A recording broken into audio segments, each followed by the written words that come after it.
पहला question, compare the properties of electrons, protons and neutrons. तो इसमें जो है ज्यादा कुछ नहीं करना है, बस तीनों की प्रॉपर्टी लिखना है, इलेक्ट्रॉन, प्रोटॉन और न्यूट्रॉन। तीनों की प्रॉपर्टी हम देखेंगे। पहली बात दोनों इन तीनों को क्या लिख देंगे, चार्ज, एक नेगेटिव चार्ज है, एक पॉजिटिव चार्ज है, एक न्यूट्रल है। फिर तीनों का मास लिख देंगे, इसका मास लगभग बराबर होता है, ठीक, और इसका मास लगभग 1836 सेंटीमीटर हम लोग कहते हैं ना, और कहीं कहीं लिखा है 2000 डायरेक्ट, कितना गुना होता है। इलेक्ट्रॉन, प्रोटॉन और न्यूट्रॉन तीनों में कम से कम दो बातें याद रखेंगे। पहले क्या है कि इलेक्ट्रॉन पे नेगेटिव चार्ज, प्रोटॉन पे पॉजिटिव चार्ज, न्यूट्रॉन पे कोई चार्ज नहीं। फिर इसका जो मास होता है 9.1 इंटू 10⁻31 kg, और इनका मास जो होता है 1.67 इंटू 10⁻27 kg। तो इस तरह से दोनों इन तीनों का मान लिख देंगे और तीनों पे चार्ज बता देंगे, और चाहे तो चार्ज का अमाउंट भी बता देंगे। क्योंकि जो चार्ज होता है, कितना चार्ज होता है 1.6 इंटू 10⁻19 कूलम, ठीक है। इस तरह से पहला क्वेश्चन हो जाएगा। दूसरा question, what are the limitations of J Thomson model of atom. Limitation बताना जे थॉमसन मॉडल का। जो जे थॉमसन मॉडल था उसमें कहीं न्यूक्लियस की बात नहीं की गई थी, और वो एटम की प्रॉपर्टी डिस्क्राइब नहीं करता है। एटम की प्रॉपर्टी में ढेर सारी प्रॉपर्टी होती है, जैसे इमिशन स्पेक्ट्रा है, एब्जॉर्प्शन स्पेक्ट्रा है, जेमियन इफेक्ट है, स्टार इफेक्ट है, और इलेक्ट्रॉन का जो इलेक्ट्रॉनिक ट्रांजिशन होता है, ये सारी बातें वो बताने में विफल रहा। इसीलिए जो है ये सारी ड्रॉबैक या वीकनेस है किसकी, जे थॉमसन मॉडल की। क्योंकि उसे बताया गया था कि जो इलेक्ट्रॉन है वो तरबूज की सीड की तरह घसा होता है, और आउटर सरफेस में क्या होते हैं, प्रोटॉन। कहते हैं उसे प्रोटॉन की डिस्कवरी नहीं हुई थी, लेकिन इसलिए डाल्टन ने बताया था कि सरफेस में पॉजिटिव चार्ज होते हैं, प्रोटॉन की बात नहीं हुई थी। क्योंकि एटम इलेक्ट्रिकली न्यूट्रल होता है, तो जो इलेक्ट्रॉन में नेगेटिव चार्ज है तो कहीं ना कहीं उसी के बराबर पॉजिटिव भी होना चाहिए। चलो अगला क्वेश्चन बताओ। What are the limitations of Rutherford model of earth. Rutherford model देखते हैं। रदरफोर्ड मॉडल इस तरह से प्लेनेटरी मॉडल जिसको हम लोग कहते हैं, तो उसकी कमियां क्या है। उसकी कमियां ये है कि जो charge according to class Maxwell, कोई भी चार्ज पार्टिकल है, अगर कोई चार्ज पार्टिकल है और वो मूव कर रहा है तो उसकी एनर्जी लगातार कम होगी। तो ये देखा गया कि जब इलेक्ट्रॉन ऐसे न्यूक्लियस के चारों ओर मूव करेगा और धीरे धीरे उसकी एनर्जी कम होगी, तो अल्टीमेटली उसकी रेडियस कम होती जाएगी, डाउन होती जाएगी, और कहाँ आ जाएगा, न्यूक्लियस में आ जाएगा, और पॉजिटिव और नेगेटिव जब टकरा जाएंगे तो एटम की स्टेबिलिटी खत्म हो जाएगी। तो एटम की स्टेबिलिटी खत्म हो गई तो यहाँ यही सारी उनकी जो है ड्रॉबैक या लिमिटेशन है, जिसके Rutherford. Next question, describe Bohr's model of atom. Bohr's model बताना है।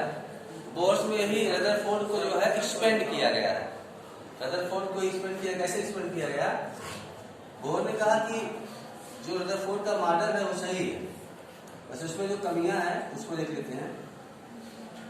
इस तरह से एनर्जी लेवल्स होते हैं, 1 2 3 4 5 ऐसे एनर्जी ऊपर बढ़ती है। जीरो है, जीरो कहते हैं ग्राउंड लेवल एनर्जी, मतलब इससे कम एनर्जी पॉसिबल नहीं है।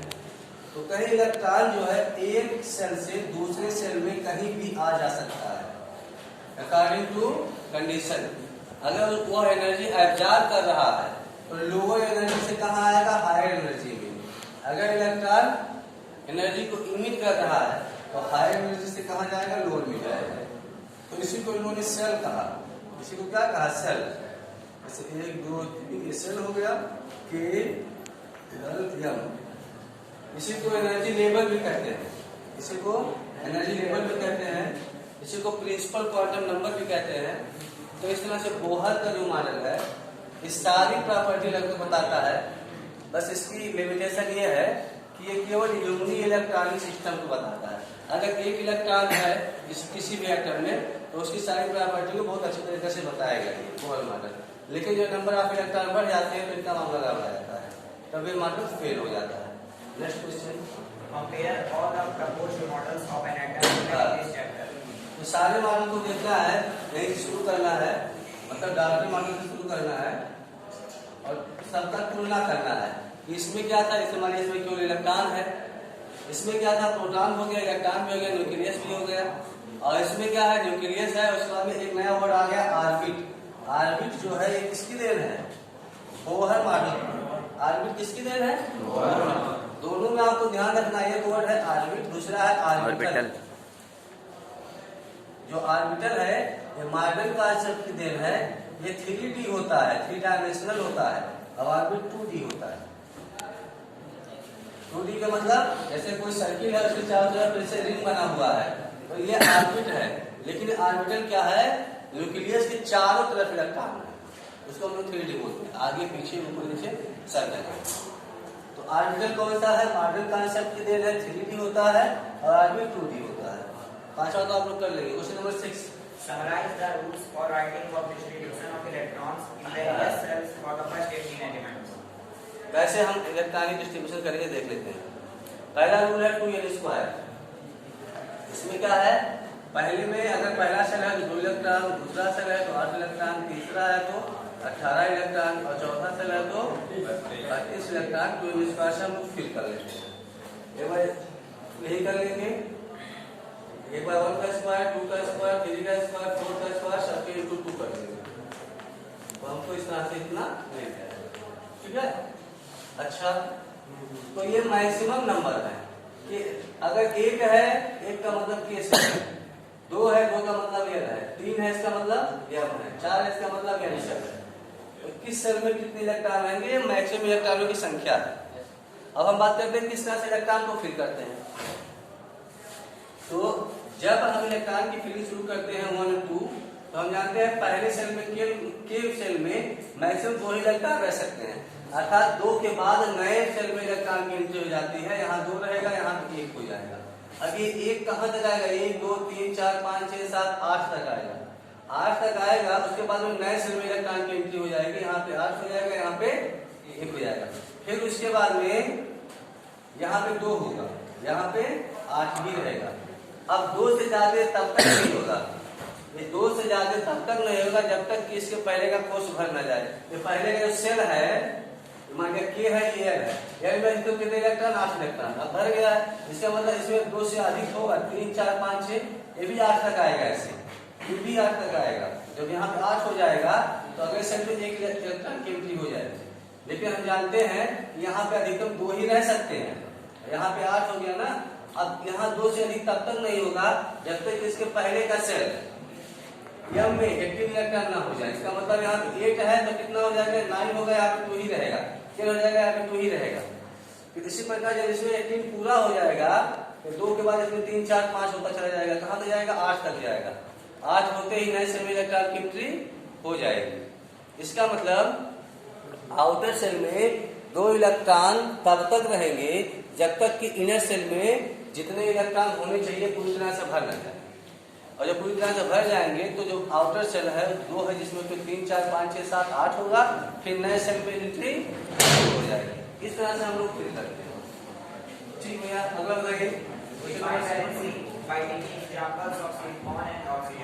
ये देखिए, ये सिलिकॉन है, 14 होता है, ऑक्सीजन है 8 होता है, 2 और 6, 2 8 4, 8 10 14, दोनों का क्या बताना है, वैलेंसी। मैंने बताया था आप लोगों को कि किसी भी एलिमेंट के आउटर सेल में 1 2 3 4 इतने अगर है तो वही उसकी वैलेंसी हो जाती है, तो इसकी वैलेंसी हो जाएगी।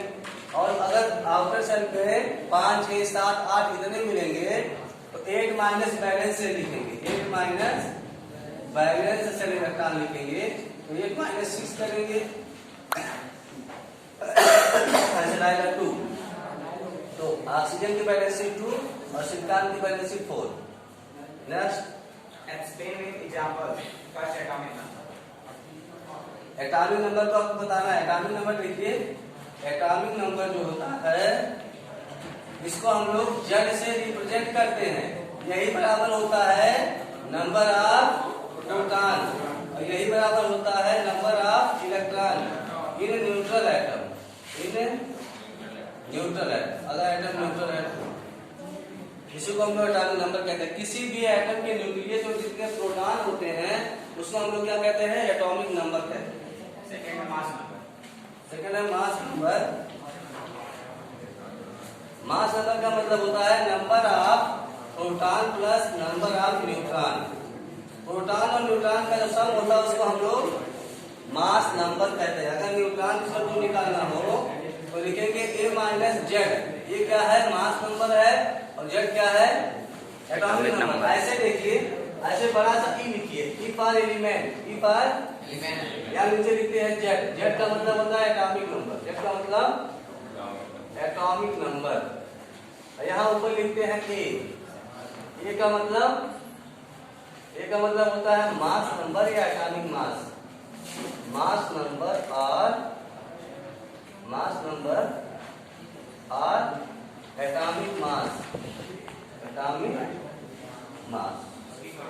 E for element, A for mass number और एटॉमिक नंबर। ये बराबर होता है proton plus neutron, proton plus neutron. यहाँ से हम लोग न्यूट्रॉन में निकाल सकते हैं। अगर न्यूट्रॉन निकालना हो, न्यूट्रॉन लिखेंगे A माइनस जेड, मतलब मास, यह है mass number minus atomic number. Z नीचे लिखते हैं एटॉमिक नंबर होता है, ऊपर ये लिखते हैं ये मास नंबर होता है। आइसोटोप देखिए, आइसो का मतलब होता है सेम, और प्लेस का मतलब होता है, सॉरी, टोप का मतलब होता है प्लेस। टोप का मतलब प्लेस, मतलब सेम प्लेस।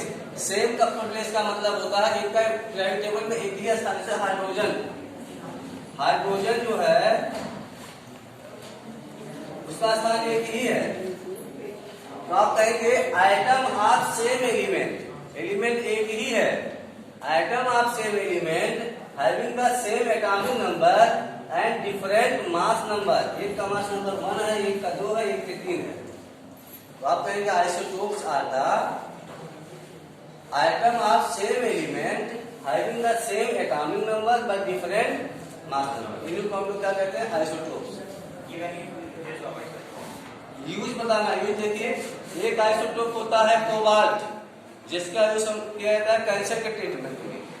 एक आइसोटोप है आयोडीन का, जिसका यूज किया जाता है क्वार्टर में, यहाँ पे घेरा हुआ निकल जाता है लोगों को, उसके उपचार में आयोडीन का यूज किया जाता है।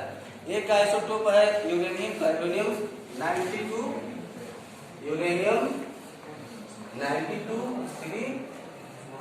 235, इसका यूज किया जाता है न्यूक्लियर रिएक्टर में फ्यूल के रूप में।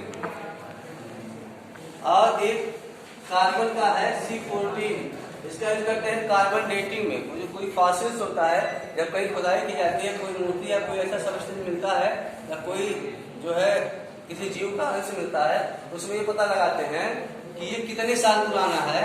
उसी को हम लोग कहते हैं कार्बन डेटिंग या रेडियो एक्टिव डेटिंग। उसमें कार्बन 14 का यूज किया जाता है। Fourth isobar. आइसोबार, बार मतलब भार होता है, इसका दिमाग में रखेंगे। आइसोबार का मतलब होता है, जैसे आर्गन है, पोटेशियम है और कैल्शियम है, तो 18, 19 और 20, यहाँ सबका 40 है। तो आप यहाँ पे कहेंगे आइटम्स ऑफ डिफरेंट एलिमेंट, ये अलग अलग एलिमेंट है। आइटम्स ऑफ डिफरेंट एलिमेंट, ऊपर वाले को हम क्या कहते हैं?